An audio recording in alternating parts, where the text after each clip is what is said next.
Hello? Hello, this is Fabian Kjelling, Granskning Sverige. Oh. Is this Matt? Hi, Fabian. How are you? Good, Yes. good. How are Hi. you? Good. Yeah, I got your email there, so it disappeared Yeah, then. I was going right back, actually. We delayed the story a week, so you have a little bit more time to respond, and it's not quite as urgent as I thought at first. Yeah, okay, perfect.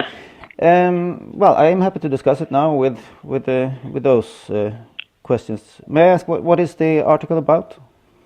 The article is broadly about, it's about, we don't like to use the word fake news, junk news, social media, botnet manipulation, and Russian interventions in European politics all over. So your story falls into the bot, in your case, the accusation of were Sorry, leveled against you. it was a bit bad line there. You said my story falls into what? Falls into part about social media issues, social media manipulation and trolling, because those were the accusations that were made against you for having allegedly run a troll factory. Yeah, that's kind of interesting. What is a troll factory then? I don't know who came up with that word and what the definition is. Whether I'm running a troll factory or not, I need the definition of the word first. Yes. So I'm not sure that we're going to use that word actually in the article. I'm not sure if that's the most important thing. I think I need to have the questions that I was asking you open in front of me before I can before we run through this, to make sure that I'm getting the answers that we actually need, and not that we're not talking about irrelevant issues which won't come up in the article because we could spend a lot of time talking. Sure. But you want to give me a minute? Sure. Mm-hmm. Yeah, I'll wait. Okay. I just need to get up my computer. Open 1 second.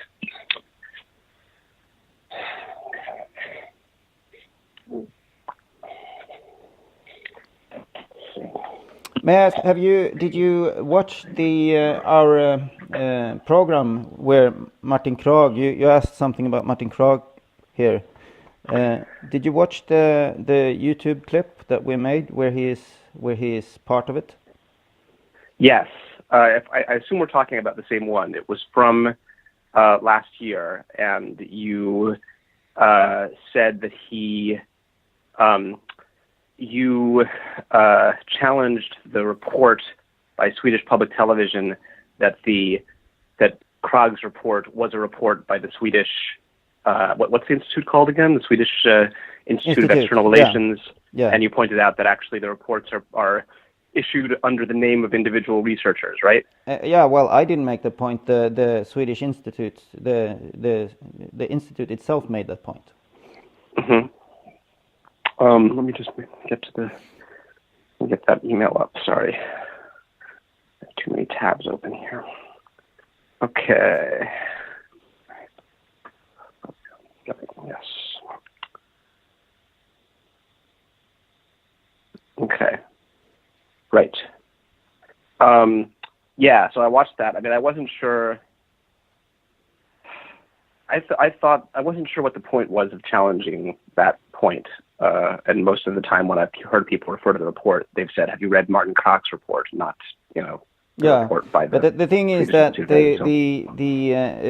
the television program, they used I don't remember the institute's name now, the International Institute or something like that, which Martin Krag works for, and they called it was a report from this institute which gives the data kind of extra weight, and then when I check with the different experts that are cited in that news program, it turns out that it's not quite what the news program portrays. Like the expert from the Swedish Defense Research Institute, the FOI, when I talked to him, he said that he was not talking about specific Russian interfering. He was talking about general information gathering in general, and that the specific issue that he was talking about was a NATO a person who was working with NATO weapon systems, and that he had been subject to information gathering operations, that they could not even confirm that even that was a Russian attempt. And for someone who works with sensitive information on weapon system, it is I mean, it's completely normal that a foreign power tries to get that information, and it has nothing to do with democracy, which was the spin of the program. It's a normal industrial espionage that all countries and all companies are doing. They are maybe not espionage, but information gathering anyway. Yeah, that is not a. I mean, yes, that issue is not one that I was going to raise in the piece. So, okay. Yeah. I see what you're saying. Okay, so you've moved to my fifth question, which is why you were, which is what your objections were to his report on Russian disinformation. Yeah, right. My objection wasn't that much to Martin Krag himself. It was more to the program, where they cited different sources and were very selective with how they portrayed these sources. And I don't remember the issue with Martin Krag, but I tried to contact him, but he never answered. So it is correct that I tried a number of times to contact him, but he never answered. I just wanted to confirm the information that this what's it called, apprentice was giving to the news, to TV4 News. They put an apprentice to make statements about this report, and I wanted to talk to the source of the report, but he was apparently uninterested in talking with me. Well, yeah, I don't know. I think we could get pretty deep into this. Yeah. I didn't quite, in watching your video, I found it a slightly odd tack to take. It seems it's not unusual that experts who work for an institute, that when experts work for an institute and the report is released by the expert, that for shorthand reasons it's referred to as a report from here. Like I've got on a completely different subject, I've got a report that I'm working with by some professors at Stanford on people's level of credibility towards internet information, and it would be normal for people to refer to it as a Stanford study. Obviously, it's not the university as a whole that stands behind the study. It's a study by some researchers at Stanford. Yeah. Well, if I call Stanford and ask them about that study, they probably say that it's published by us. But the International Institute clearly stated that reports do not go out in our name.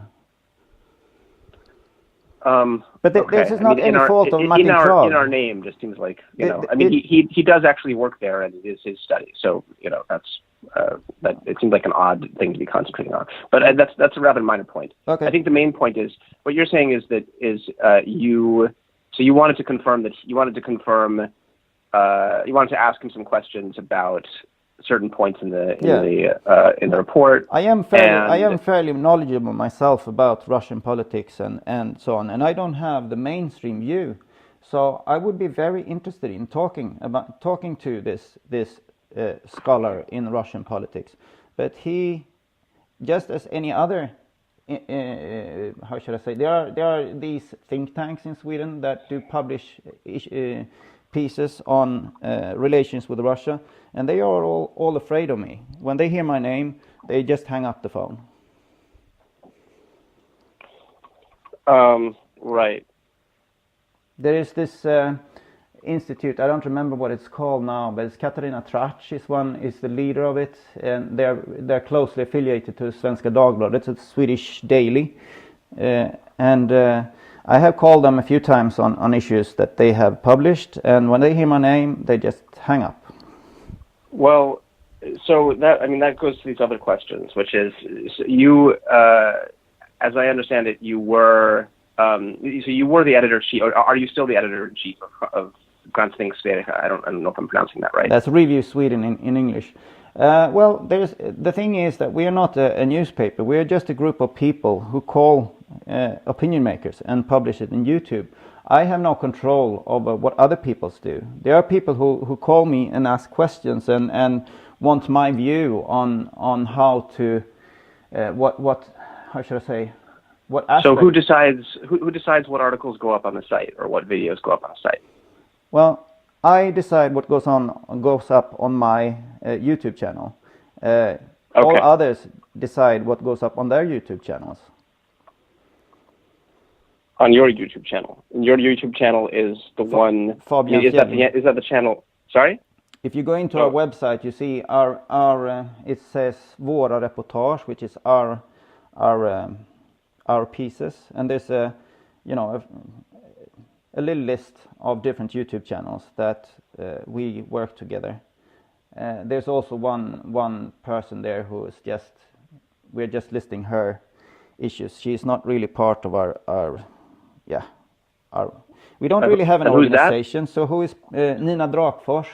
She's right. She's working. She's a. I don't know if she has a political career anymore, but she at least had a political career for a while. And right. She's not really part of Granskning Sverige. I don't talk to her at all. But anymore. So I mean, there is a YouTube. What I was looking at, I was looking at two things. I was looking at the website Granskning Sverige, and at the YouTube channel, which also says at the top of it Granskning Sverige. Yeah, the thing is that this Granskning Sverige YouTube channel, that is a guy who calls himself Johan Andersson, and he is the one who actually started this movement in Sweden.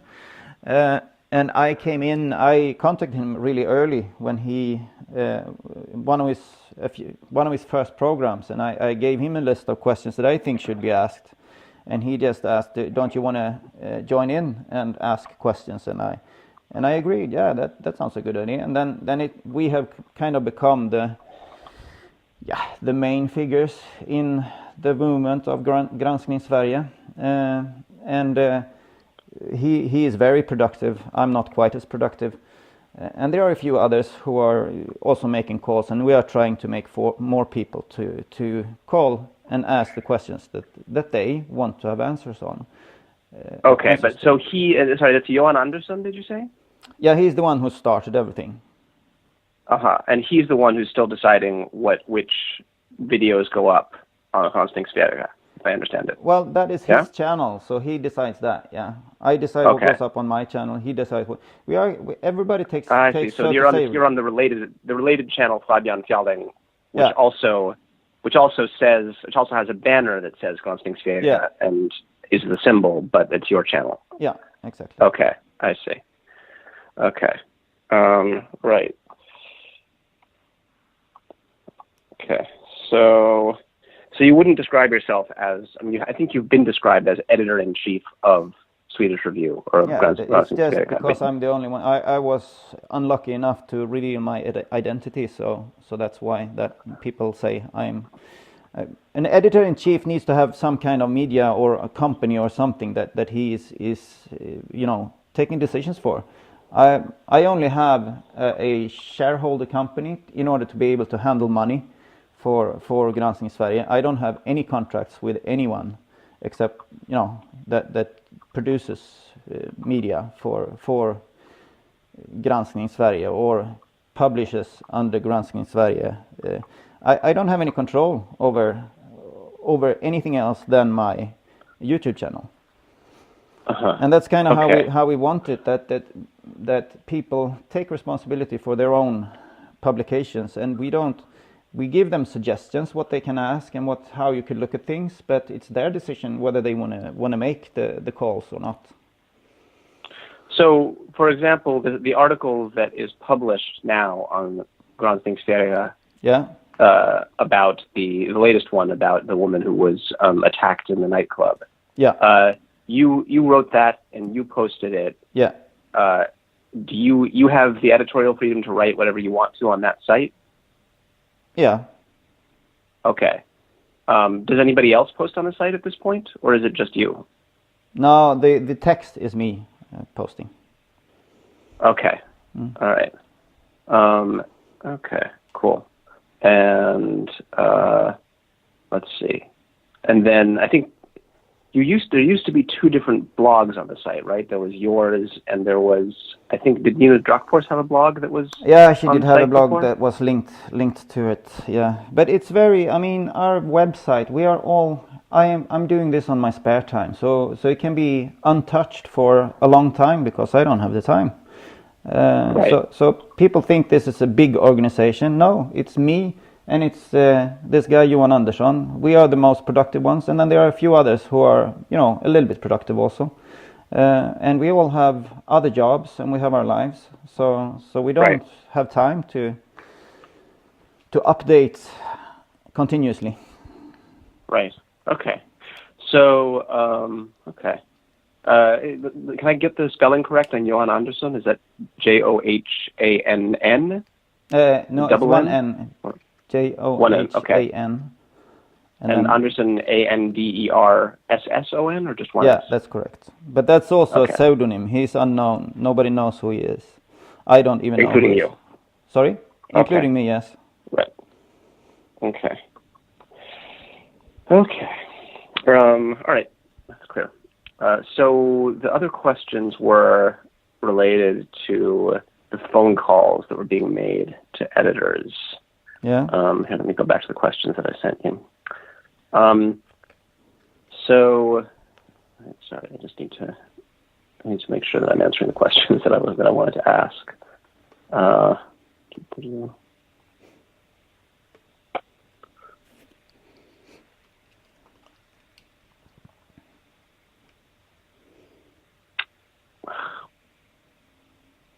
Sorry, I've lost this happens to me frequently. I've lost the tab that I needed to. Oh yeah, here we go. Okay.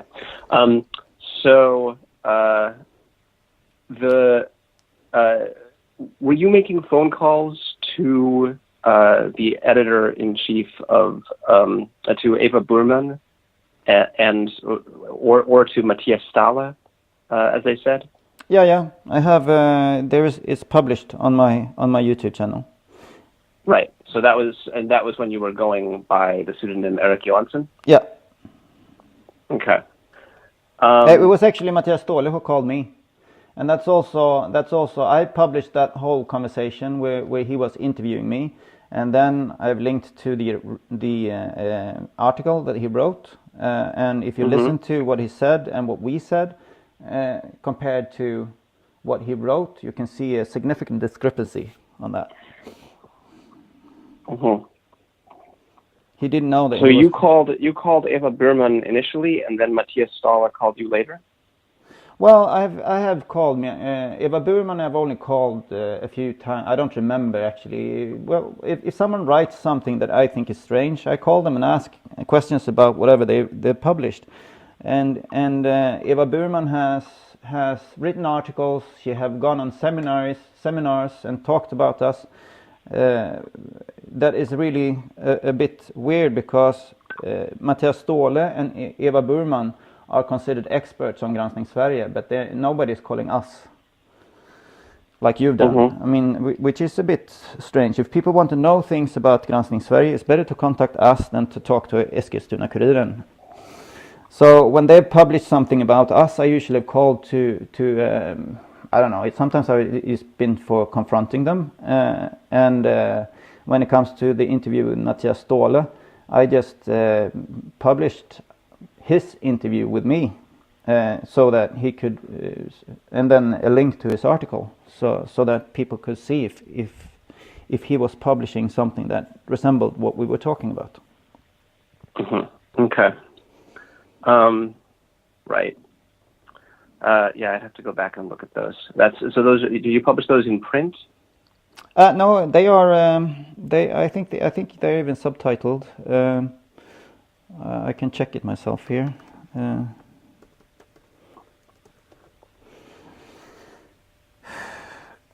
Let's see here.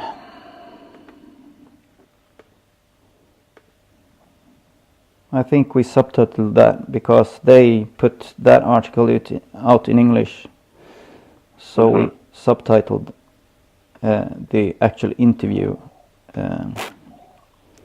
I can see that you're asking about Fria Tider, which is exactly what Mattias Ståhle asked for also, and he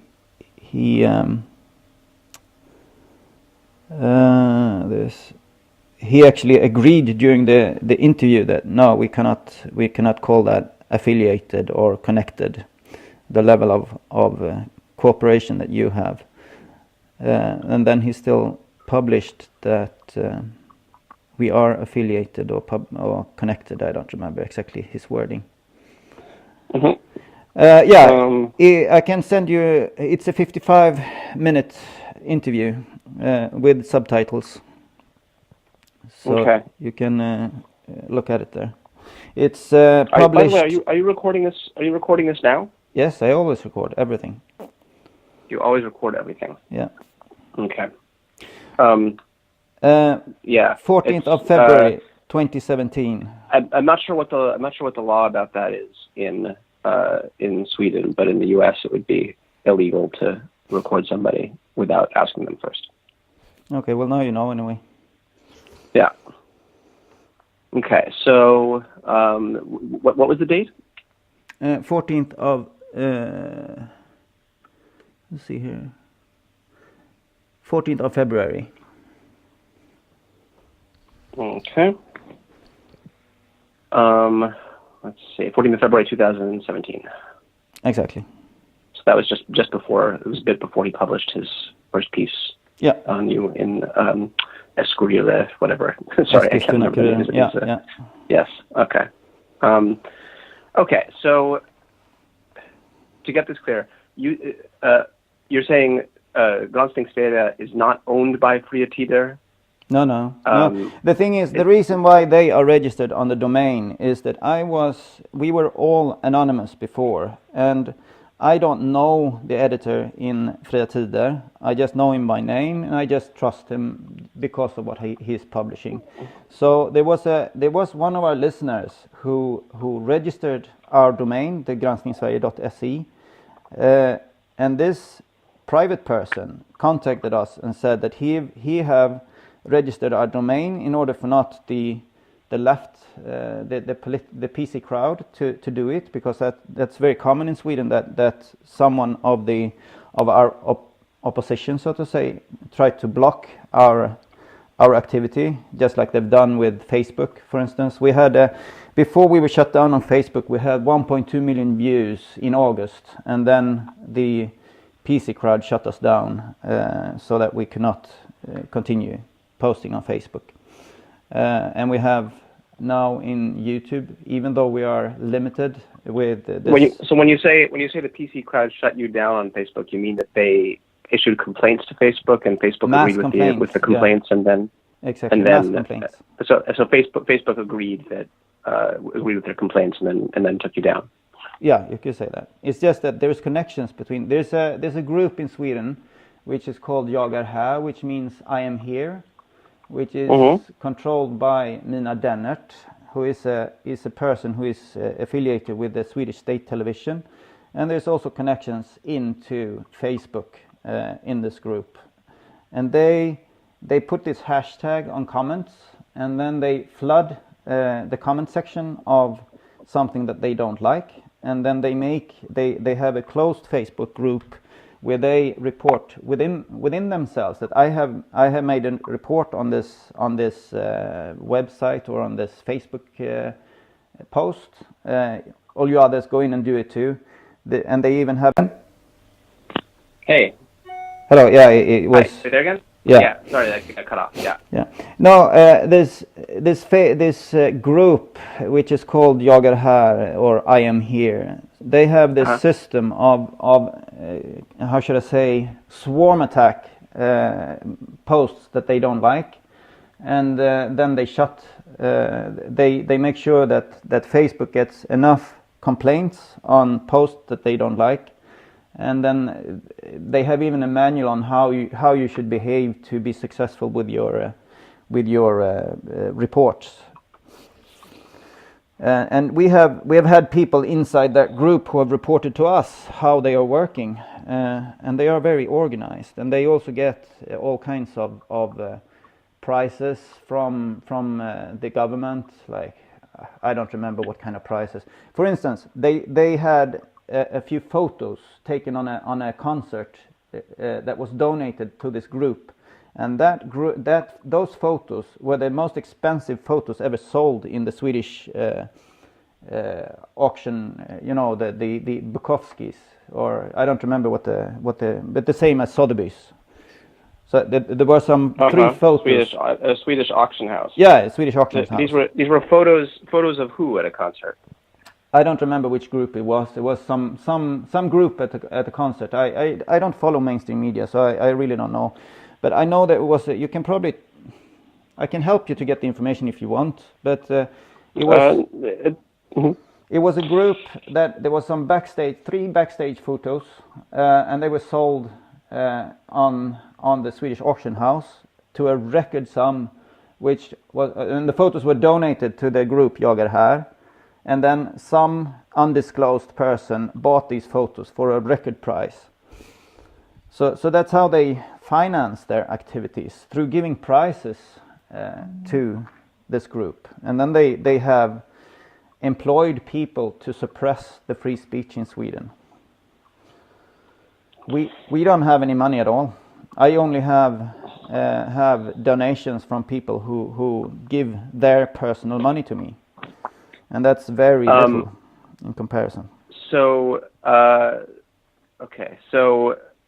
that brings us to that other set of questions. So Matthias Ståhle says that when he joined your group and approached the group, offering to call up journalists and criticize their work, that he was offered 1,000 Swedish kroners if the video generated at least 3,000 hits. And that it was communicated that some people were making as much as he said that he couldn't demonstrate that anyone had actually been paid. No. But that there were communications that he had seen via messaging service that some people had been paid, or that the group said that it had paid some people up to 25,000 kroners. That's again, complete fabrication. We have never talked about paying any. What we've done is that there was one donor who wanted to see us grow, and he told us that he will donate 1,000 crowns for a new caller that reached 3,000 hits. And the only one who was interested in this was Matthias Ståhle. And there's never been any, he never delivered, so he never got any money. But apart from that, everybody else are saying, I'm not doing this for money. I just want real questions to be posed to opinion makers. But now we are actually working on trying to be economic, to try to get people to start giving us money so that we can pay. We have, for instance, what's it called? The one who does the editing of the tapes, like you. Just an editor. Yeah. Editor, yeah. We wanted to employ one person to be an editor, since it takes a lot of time to combine sound and pictures and stuff. So so we hope that people will start donating so we can employ this guy. But he will, if that succeeds, he will be the first employed person who works for us.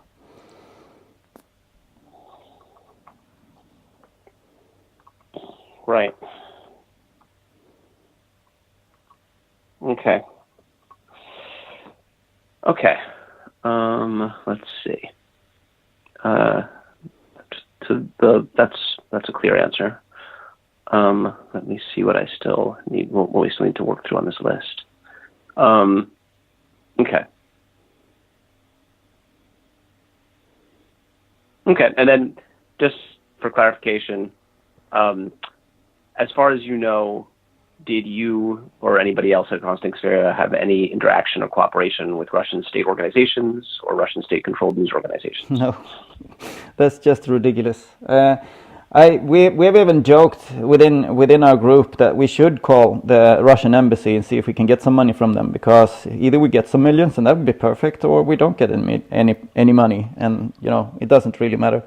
But we have never gotten any money from them.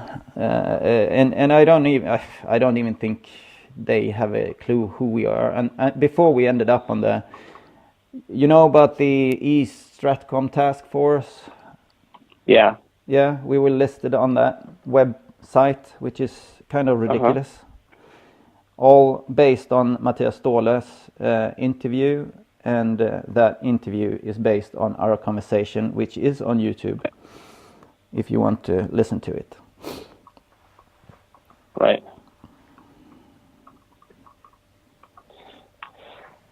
Okay. Okay. Interesting. Yeah. I think you should, if you want to, I would really appreciate if you write how free speech is suppressed in Sweden, because we don't have free speech anymore here. This webpage that you see now, I've been helped by someone who knows these things, which I neither know who this guy is, but he has set it up so it's going to be difficult to shut it down. But my webpage, this webpage that you see there, it was previously shut down without explanation from the web hosting company. They cited one of their terms and conditions, one of the paragraphs in the terms and conditions, and said that you are legally, what did it say? You are responsible for all material, and if there is illegal material or material that might be illegal, we reserve the right to shut you down. We are not, by tomorrow, we are not providing the service anymore. And I have repeatedly written to them and called them to ask what of my material is it that you suspect is, because I haven't been to court, but they are saying it can be considered or can be, you can have a suspicion that it might be illegal. So I asked them, what specifically is it that you believe is illegal? Because since this has not been a judge court case, so there's nothing that is defined as this is illegal. But they have obviously had some considerations about my material. So I wanted to ask them exactly which part of what I've published is it that you believe is illegal. And I couldn't even get an answer on that. Yeah, but I think that's one of the common and widespread issues with the way that discourse happens in the digital age, which is there's no obligation. I mean, your material is hosted by another company, and they generally don't have an obligation. I mean, unless they're breaking their terms of contract and you paid to have it there. Presumably, if you paid upfront. For them to host your information, then you can sue them for taking it down too early, and they can try and counter that claim. But I don't want to get into legal. I don't have the time or money or energy to do that. But don't you see that I agree that I so to say accept this, that they have terms and conditions that I accept by taking the service. But if they state that you are now not following our terms and conditions, which are in the contract, don't you think it would be fair that they could tell me that this and this, by doing this and this, you are violating our terms and conditions?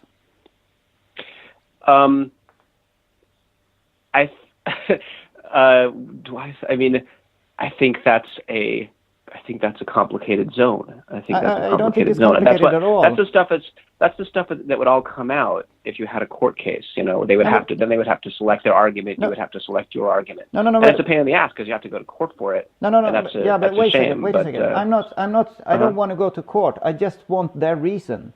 I want them to specify how am I violating your terms and conditions. Frankly, I literally have no idea what's going on in that case. I literally have no idea, but I can imagine reasons legally why they wouldn't want to tell you ahead of time, why they wouldn't want to explain ahead of time what their reasons were, because they're worried that they're going to end up in a court case, and whatever they list as their reasons ahead of time could then put them in a disadvantageous position afterwards if they make a mistake, Okay, so that's, I think, I'm just talking. I'm talking. It's pretty good. I haven't thought about that. I can kind of see why that would happen. Yeah, I actually think that's a pretty good explanation. I haven't thought about that. I just thought it was really strange that they don't even want to specify what they consider to be, might be illegal. Yeah, I think it's a disgrace that is one of the frustrating aspects of this epoch, where we're all putting our words out on servers that are owned by somebody else, and we're sort of at their mercy. Yeah, and that's a loophole in our legislation, since when it comes to things that are essential, like electricity and water and that kind of stuff, you are not allowed to interrupt the supply. It's kind of, as far as I've understood, it's part of your human right to get certain services delivered. And then you could imagine that you could argue that this service of being able to speak on a commonly used social network, isn't that part of freedom of speech? Shouldn't that be some because now you can only say stuff on Facebook that Facebook like. It has nothing to do with a national or international law. It has to do with what Facebook likes or not. Yeah, that's an issue. that is a genuine issue. Yeah. Yeah. And it's really worrying the way the world is going. Well, I think but I think there are lots of there are lots of troubling issues in there and it's hard to find balance. It's hard to, I think it's really hard to find a balance in those areas. So anyway, but I think you provided solid answers to the questions that I had.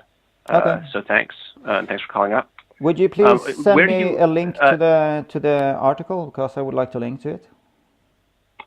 Yes. It's pretty easy to find it when it goes up. It'll be next week. It would be on the Economist in the Europe section. Okay. I will see whether you end up being in the article or not. I don't know. After all this effort, I might not necessarily. I'm not quite sure that I'm going to end up reporting on this, but okay. But we'll see. And for future reference, if I come to Sweden again, I usually come to Stockholm. Are you within striking distance of there? Is it possible to do an interview conceivably, or? Yeah, I'm in Gothenburg, but I travel a lot. Oh, okay. Okay. I might end up in Gothenburg as well. All right. I'm good. Actually in. Okay. Good to know. Okay. Cool. Thanks for. There was one other question. Somebody had said that you. I don't know if you want to mention this or not. It's fine. Somebody had said that you make your money in your private life as an airline pilot. Is that right? I'd rather keep I try to keep my private life as private as possible.